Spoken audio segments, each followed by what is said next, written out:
First, let's get something clear. I'm a huge Pokemon fan. I played every game except this one, and I lost sleep because of the hype of the game coming out. I constantly get my friends angry because of how much I've been talking about the game. I've been playing competitive since Gen 6, and it shares a special place in my heart with other two game franchises. So everything that I say, you know, is coming from someone that really loves Pokemon. This game performance is trash. We can't hide the fact that the game runs like it's being processed by a computer inside an internet cafe that's just there to let kids play Assassin's Creed 1. The frame rate constantly shifts. Everything that is far away loses as much quality as a Super Nintendo game running in mode 7 would. And the bugs and glitches are everywhere. Oh, those bugs and glitches. Of course, the game that is in the other side of this glitch wall, it's a pretty good one. Probably the best Pokemon game we have, but that doesn't validate the way the game is being presented to us. This is embarrassing, and Gamefreak needs to step it up. They keep showing their incompetence of running this franchise. They keep dragging Pokemon games through the ground, halting any potential they could have in the gaming community outside of our precious Pokemon circle. I know it's getting old to say this, but Pokemon is the biggest franchise in the world, and the way Gamefreak treats it, it's just shameful. The games are not even close to being a priority to them, having the plushies, school supplies, and even the card game above the video game. And it shows! We have the bummer of a game that was Sword and Shield, the breath of fresh air that was Legends Arceus, but it looked worse than a GameCube game, and now the buggiest games in Cyberpunk 2077. I remember the days where games used to be finished before arriving at our hands, and sadly, this game wasn't. We need to make Game Freak get up their lazy asses and start giving games the polish we deserve, because we have been really faithful to this franchise, and it's not what a Pokemon game should play in 2022. And it's not the console's fault. We have Xenoblade Chronicles 3, Xenoblade Chronicles 2, and even Breath of the Wild is on this console. It's the lazy ass work at Game Freak that makes this game perform like this. And maybe you're saying in your head, or shouting at your screen, "It's because they have no time! How could they give us something if they need to make a mainline game every 3 or 4 years and make DLC and remakes in between those?" And well, my friend, the easy answer is hiring more people. At Game Freak offices or freelancers. Game Freak has proven us again and again that they are not able to make a game.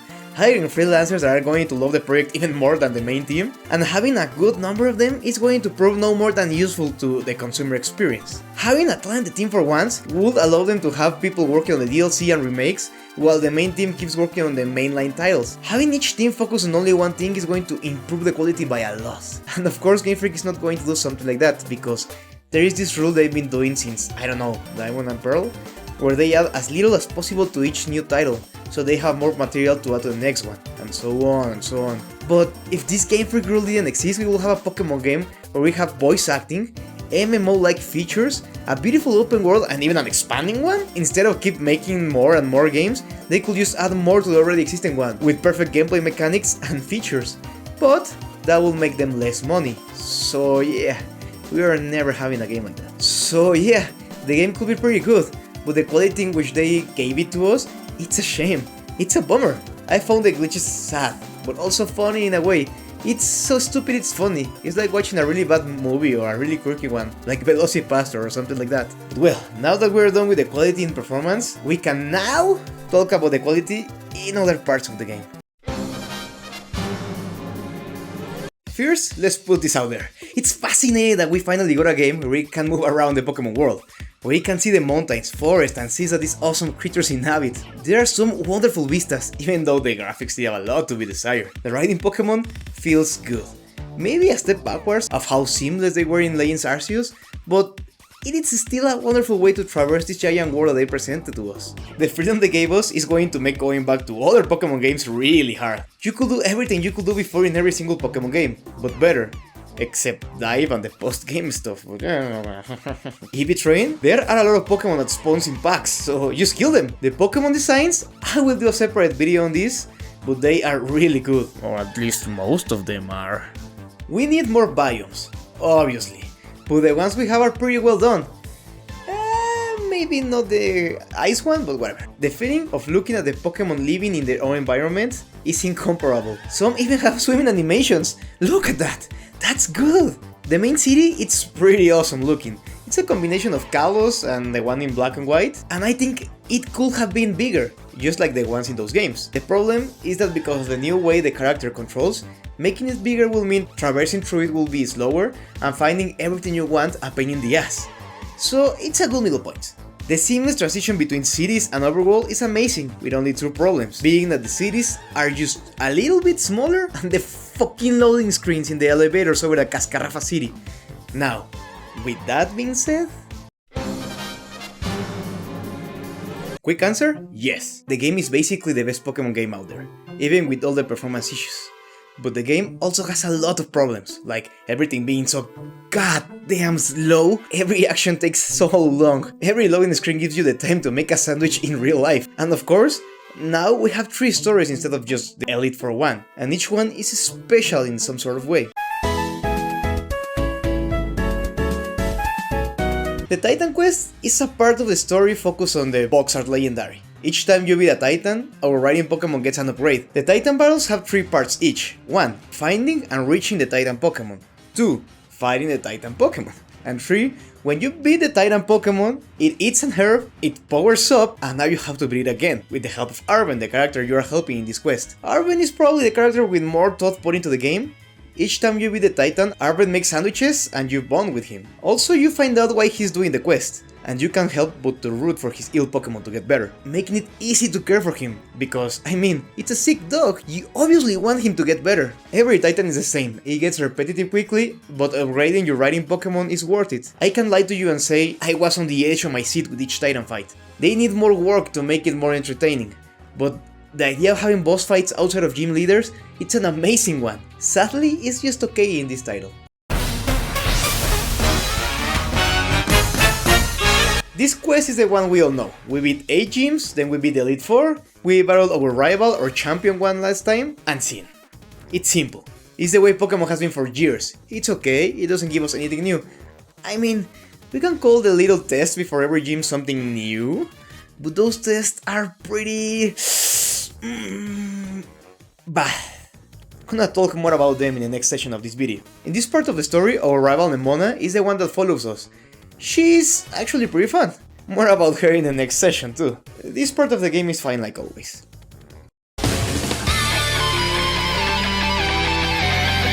This part is something new. The gameplay in this quest is the worst. You just press R to send your Pokemon and that's it. After that you have a boss battle akin to a gym leader. But it actually feels like a boss battle. Fighting the star cards feels different, and each of them has a special quirk that shifts the battle to their favor. The first Team Star battle, I was severely under level, and it was pretty fun trying to find a way to beat this motherfucker. And I think Team Star is the easiest to get attached to, because when you see them together and see how much they care for each other, it's nice. After knowing they were bullied and that's the reason they got together, it's pretty cute too. The twist about their leader is an easy one to read. I mean, we only know so much characters. And of course, it's not going to be a new one, so yeah, not so twisty, but still kind of sweet. It's such a shame that the auto battle part of the mission is such a drag. Also, I have this huge problem. Whenever you beat Team Star, the area they use as a camp stays there, and they take a good chunk of the map, making them a lot of huge empty spaces with nothing to do after you beat them. Just look at the forest area, it's really fucking small because of the Team Star base that is in the middle. That's just dumb. And as maybe you could see, each quest tries to add something new. Well, maybe the Champion quest doesn't, but the other ones try to give us a new way to experience Pokemon. The Team Star shows us the Let's Go feature, and the Titan makes us explore the world. But all of them fall flat one way or another. But overall, I had fun. And that would be it, if it wasn't for something called... After you beat the 3 main quests, they clash together in this last section of the main story, where you and every one of your partners from each portion of the story go to the area at the center of Paldea, where the game gets a lot better in the storytelling. Okay, you may like the characters, but let's get something straight.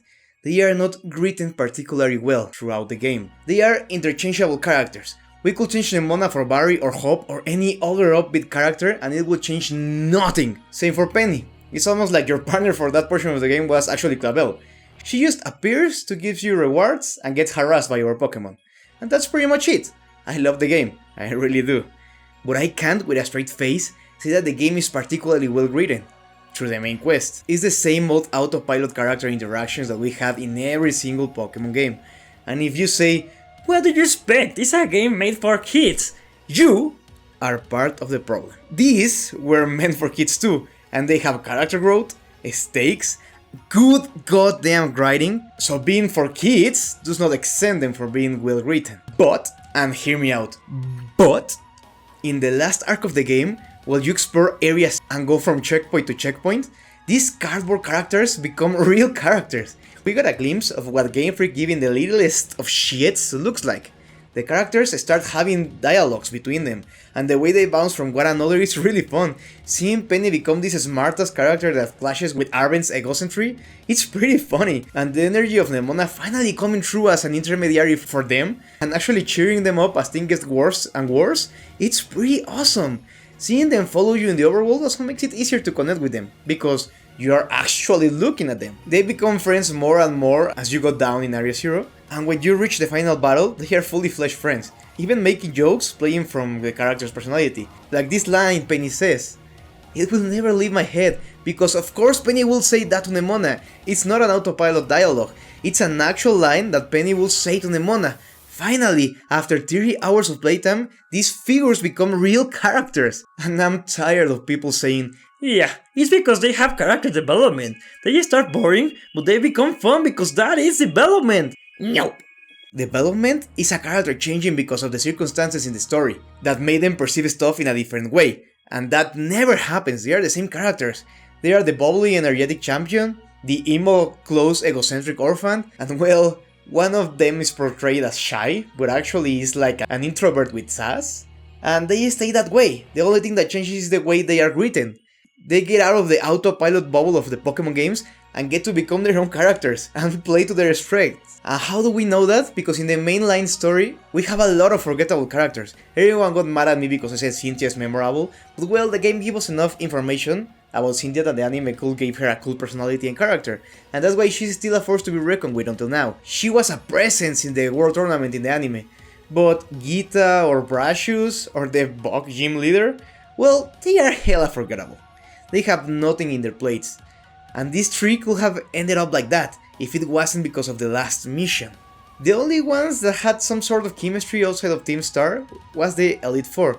In the last battle they talk like they get along and they actually are friends, but it is really short and it gives us nothing. So the only one with charisma is this guy. He's a total vibe. And saying the poor writing is because it's an open world game, well, Breath of the Wild is an open world game. The Witcher is an open world game, and they are streets ahead in storytelling. We remember Jennifer, and Ciri, and the Guardians, and Purushka, and that's because care was put into it. You are not ready to hear this, really, you are not. You are probably thinking I'm kidding, but you are not ready to hear this. Do you know which Pokemon character has character development? Like, actual character development? Hop. He may be annoying, yeah, but this character went through a tough change, because he wanted to become champion, a world champion like his brother, but when he kept taking L's against you, and L's against other characters beside us, he understood that he couldn't do it, that battling is not as easy as he thought, that maybe that is not his forte. But he still loves Pokemon, so he decides to become a professor instead. He will research, he will be of use, he will keep training, but he is not champion material, and he takes it pretty rough at the beginning. But then he starts accepting it more and more, and he stops being so energetic because of the gut punch life gave him. But he keeps trying, and he's going to become a good professor. He changed. So yeah, that is character development for you.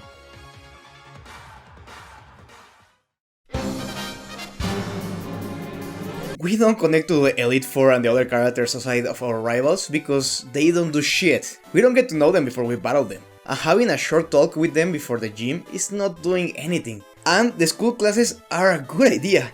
Leveling up your friendship is just like in Stardew Valley or Harvest Moon, but with a lot of steps behind. And it's blocked behind boring tutorials, because the classes help to teach you more about how the game works, Terra, matchups, even history, but it's not tilting in a favor of making the characters richer. I imagine an easy way to fix a character being like this. Maybe in the Titan quest, we fight a Titan and beat it. Then we fight a Titan with Arben and beat it. But instead of the Titan just being eaten by the ground, what the fuck? fuck? We got a cutscene where the Titan starts to go berserk and beat our Pokemon and starts destroying a nearby town, maybe Cascarrafa, and neither Arwen nor we know what to do. But then we hear, blah blah, I choose you! And we see this Pokemon we never seen before, and it beats the shit out of the Titan. And we turn to see an Elite Four member. She is mad because of what we did. And instead of kissing our feet like every fucking character does in these games nowadays, she sees us like less because putting lives in danger doing our little quest. So she says to us, I will do whatever I can to stop you from becoming champion. You don't deserve that kind of freedom.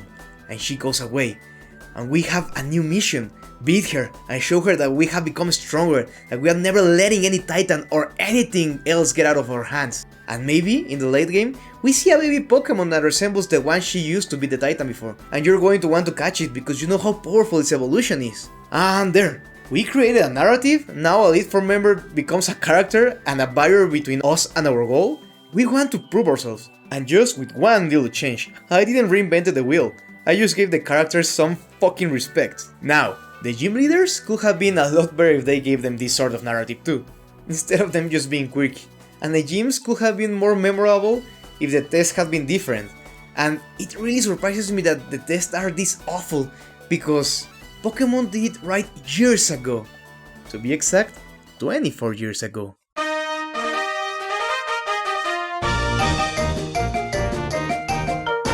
These minigames were fire.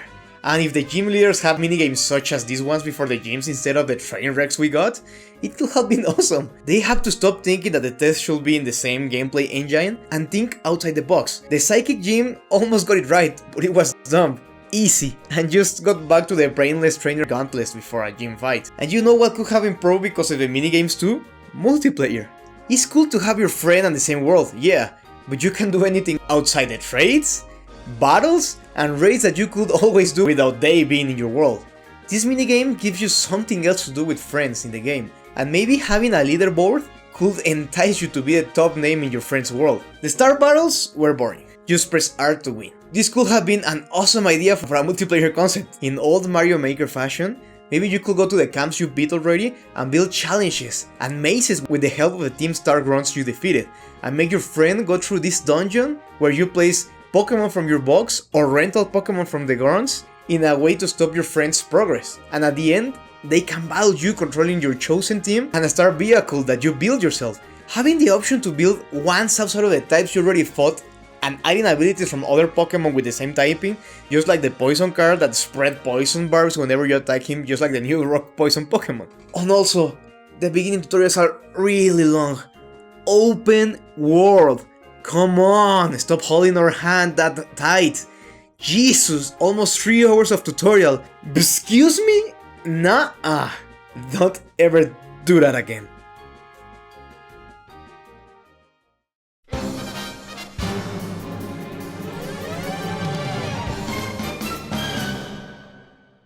The game is finally open world in between quotation marks, and it makes a good job with what it tried. But Pokemon games are known for having lots and lots of biomes. Even as pixel art, us as Pokemon gamers have been transported to a variety of different places, and then our imagination makes us expect something in line with this once we were able to move freely in the Pokemon world.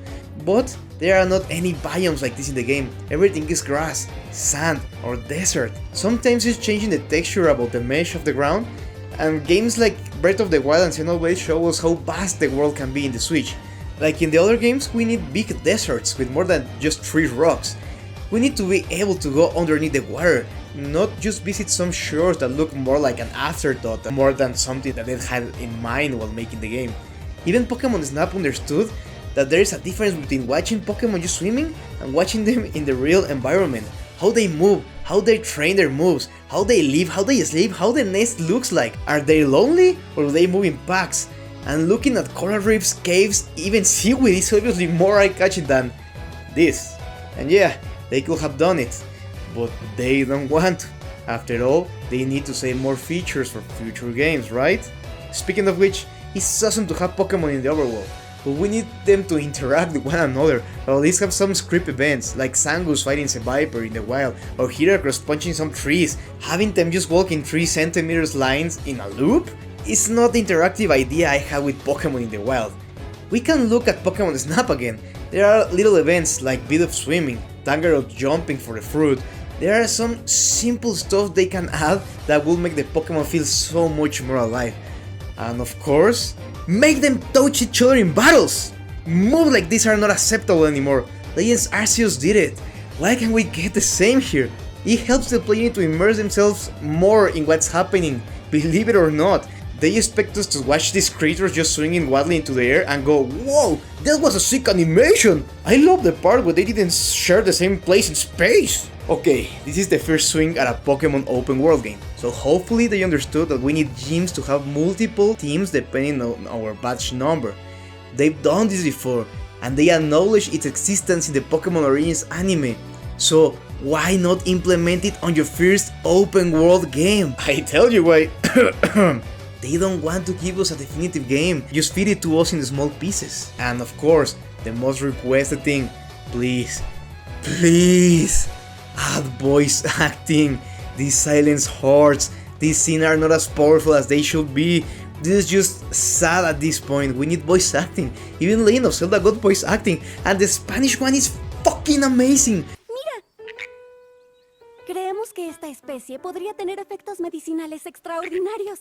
Parece que al ingerirlas uno puede aumentar ciertas habilidades y con tu fuerza física serías un candidato ideal. ¡Pruébala! ¡Por la ciencia! We need something like this in Pokemon, it could give it a boost, a huge one. But well, you know. Oh, and also I have this me problem where I like to explore open world games a lot. I like to find little details hidden in the map, but there are no rewards in this game for doing this. I mean, they hit the TMs and the Terra Pokemon in little caves, but we need more materials for us in the open world. The legendary Pokemon stakes were a good idea. I was lost searching for these needles, it was fucking amazing, but just give us more. Some really hard Pokemon to find, collectibles for decorating our rideable Pokemon, caves to explore, and real caves. Not the shit we got in this game. Pokemon caves are a staple of the franchise, and the caves we got are pretty underwhelming. We need more. Learn from other open world games. Give us a reason to explore the world, and not just to go from Gym A to Gym B, because a Terra Pokemon that I already have is not a reward I will get out of my way to get.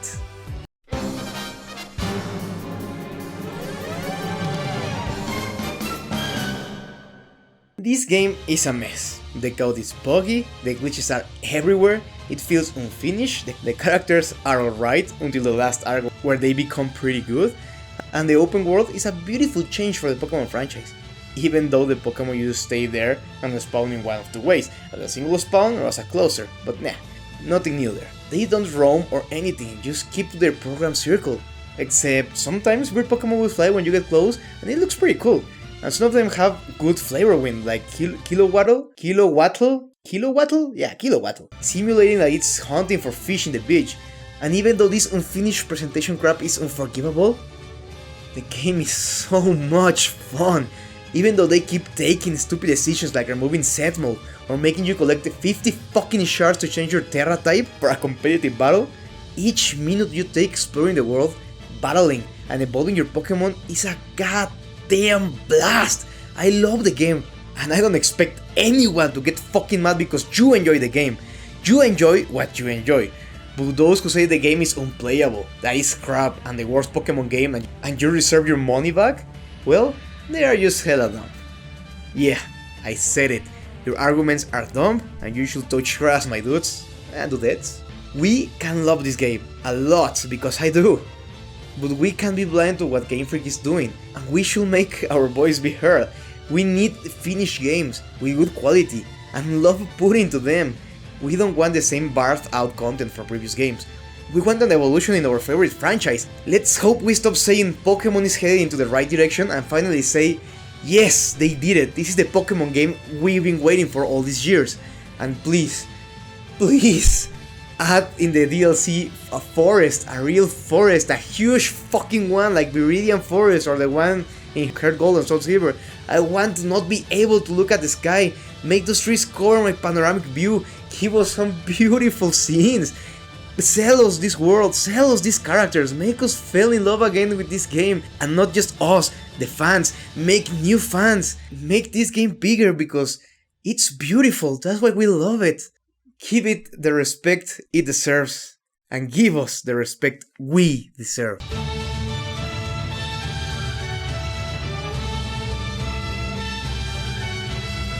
And also add a fucking dive function, that's why Holland is the best gen.